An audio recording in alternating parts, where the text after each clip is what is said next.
يلا خليكم مع المقادير.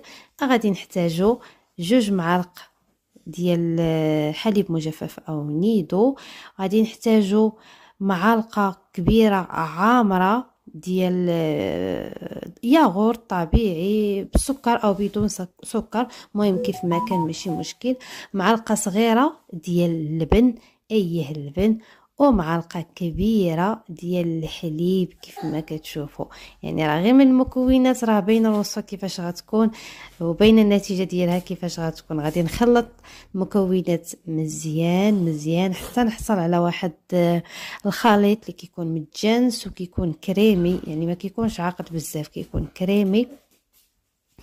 وغادي نبدا نطبقوا على البشره ديالي من بعد ما نظفها. ضروري اي ماسك بغيتو تطبقوه ضروري انكم تنظفوا البشره وتمسحوها بالتونر او